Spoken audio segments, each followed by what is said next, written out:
नमस्कार फ्रेंड्स, मी ॲडव्होकेट संजय गुरव. आज आपण भारतीय न्यायसंहिता BNS 2023 मधील या कायद्यातील या कायद्यामधील कलम 3 सेक्शन 3 हे अत्यंत महत्त्वाचे कलम आहे. ह्या कलमाच्या तरतुदी आज आपण समजून घेणार आहोत.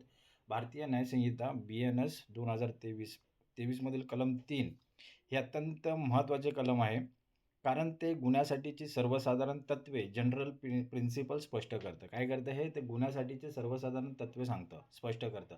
विशेषतः हे कलम गुन्हेगारी दायित्व, क्रिमिनल लिॲबिलिटी आणि शिक्षेच्या व्याप्तीबद्दल भाष्य करते. काय करते हे कलम? तर गुन्हेगारी दायित्व म्हणजेच क्रिमिनल लिॲबिलिटी आणि शिक्षेच्या व्याप्तीबद्दल भाष्य करते. कलमाचं नाव आहे सामान्य स्पष्टीकरणे आणि अभिव्यक्ती, जनरल एक्सप्रेशन्स अँड प्रोव्हिजन्स. कलमाची व्याख्या काय? या संहितेमध्ये गुन्ह्याची प्रत्येक व्याख्या, प्रत्येक दंडात्मक तरतूद आणि अशा प्रत्येक व्याख्येचे किंवा दंडात्मक तरतुदीचे प्रत्येक उदाहरण हे सामान्य अपवाद नावाच्या प्रकरणातील अपवादांच्या अधीन राहून समजले जाईल, जरी ते अपवाद त्या व्याख्येत किंवा तरतुदीत पुन्हा पुन्हा सांगितले गेले नसले तरी. काय म्हटलेलं आहे? या संहितेमध्ये गुन्ह्याच्या प्रत्येक व्याख्या, प्रत्येक दंडात्मक तरतुदी आणि अशा प्रत्येक व्याख्येचे किंवा दंडात्मक तरतुदींचे प्रत्येक उदाहरण हे सामान्य अपवाद नावाच्या प्रकरणातील अपवादांच्या अधीन राहून समजले जाईल, जरी ते अपवाद त्या व्याख्येत किंवा तरतुदीत पुन्हा पुन्हा सांगितले गेले नसले तरीही.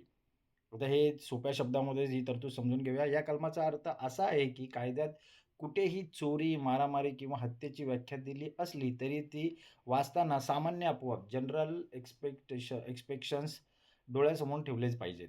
काय म्हटलेलं आहे? या कलमाचा अर्थ असा आहे की कायद्यात कुठेही चोरी, मारामारी किंवा हत्येची व्याख्या दिली असली तरी ती वाचताना सामान्य अपवाद डोळ्यांसमोर ठेवले पाहिजेत. उदाहरणार्थ, जर एखाद्या 7 वर्षाखालील मुलाने कुणाची तरी वस्तू घेतली तर ती चोरी मानली जाणार नाही. काय? जर एखाद्या 7 वर्षाखालील मुलाने कुणाची तरी वस्तू घेतली तर ती चोरी मानली जाणार नाही. कारण सामान्य अपवादानुसार लहान मुलाने केलेला गुन्हा हा गुन्हा नसतो. हे कलम 3 मूळचे 3 मुळे स्पष्ट होते. हे कशामुळे स्पष्ट होतं? तर कलम 3 मुळे स्पष्ट होतं. कलम का अस्तित्वात बरं आलेलं आहे? कायद्याच्या प्रत्येक कलमामध्ये, उदाहरणार्थ कलम 103 मध्ये हत्येचं तरतूद केलेली आहे. पुन्हा पुन्हा जर आरोपी वेडा नसेल तर किंवा जर आरोपी लहान मुलगा नसेल तर असे लिहिणे तांत्रिकदृष्ट्या कठीण आणि गोंधळात टाकणारे असते. म्हणून कलम 3 द्वारे एक नियम बनवला गेला आहे की सर्व गुन्हे हे अपवादांच्या अधीन असतील. काय म्हटलेलं का का काय हे कलम अस्तित्वात आलेलं आहे? तर कायद्याच्या प्रत्येक कलमामध्ये, उदाहरणार्थ कलम 103चं उदाहरण घेऊ, त्याच्यामध्ये हत्याची तरतूद केलेली आहे. तर पुन्हा पुन्हा जर आरोपी वेडा नसेल तर किंवा जर आरोपी लहान मुलगा नसेल तर असे लिहिणे तांत्रिकदृष्ट्या कठीण आणि गोंधळात टाकणारे असते. म्हणून कलम 3 द्वारे एक नियम बनवला गेला की सर्व गुन्हे हे अपवादांच्या अधीन असतील. म्हणून हे कलम अस्तित्वात आलेलं आहे. आता महत्त्व काय ह्या कलमाचं? महत्त्व आणि उद्दिष्ट काय? पुनरावृत्ती टाळणे, कायद्याचा मसुदा संक्षिप्त आणि स्पष्ट ठेवणे, न्यायपूर्ण दृष्टिकोन बाळगणे, केवळ कृत्य पाहून शिक्षा न देता त्यामागील परिस्थिती, अपवाद विचारात घेणे, एकवाक्यता, संपूर्ण संहितेमध्ये एकच नियम लागू करणे, ते हे या कलमाचे महत्त्व आणि उद्दिष्ट आहेत. आता लॅटिनमधील याचा संदर्भ काय आहे? तर कलम 3 हे एका महत्त्वाच्या लॅटिन तत्त्वावर आधारित आहे.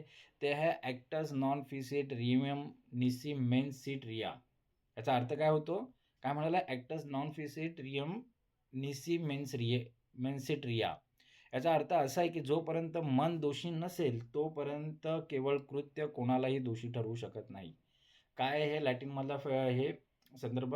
जोपर्यंत मन दोषी नसेल तोपर्यंत केवळ कृत्य कुणालाही दोषी ठरवू शकत नाही, असा ह्या लॅटिन फ्रेसेसचा मॅगझिनचा अर्थ आहे.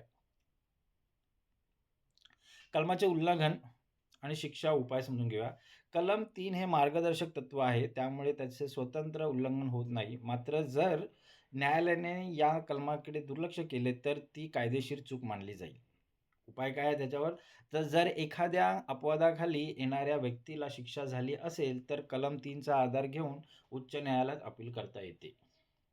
आता या कलमावरती काही न्यायालयीन प्रकरण काय आहेत ते समजून घेऊया. निर्णय के.एम. नानावटी विरुद्ध महाराष्ट्र राज्य हा खटला आहे. या खटल्यात हा खटला कोणता आहे? के.एम. नानावटी विरुद्ध महाराष्ट्र राज्य. ह्या खटल्यात या प्रसिद्ध खटल्यात गंभीर आणि अचानक चिथावणी, गंभीर आणि अचानक चिथावणी, ग्रेव्ह अँड सडन प्रोव्होकेशन हा अपवाद वापरला गेला होता. कलम 3 नुसार अशा अपवादांचा विचार करणे न्यायालयाला बंधनकारक आहे.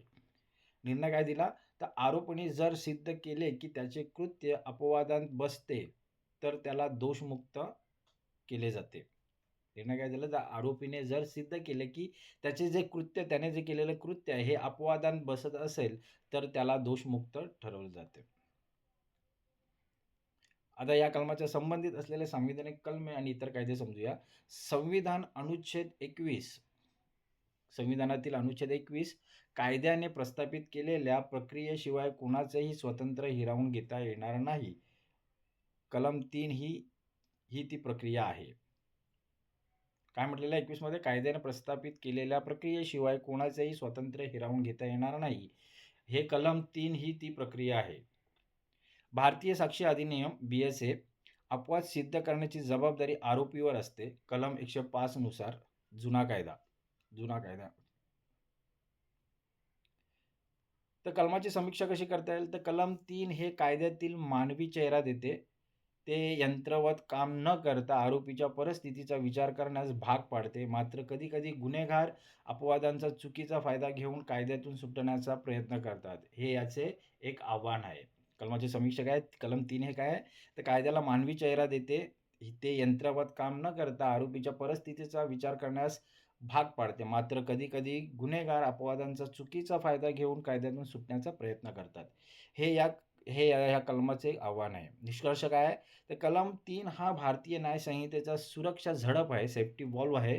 ते सुनिश्चित करते की तांत्रिकदृष्ट्या गुन्हा वाटणारे कृत्य जर विशिष्ट परिस्थितीत, उदाहरणार्थ संरक्षण किंवा अजाणतेपणाने केलेलं असेल तर ते त्या व्यक्तीला गुन्हेगार ठरवले जाणार नाही. तर मित्रांनो, आज आपण BNS मधील भारतीय न्यायसंहितामधील कलम 3 या कलम 3च्या तरतुदी सविस्तरपणे समजून घेतलेल्या आहेत.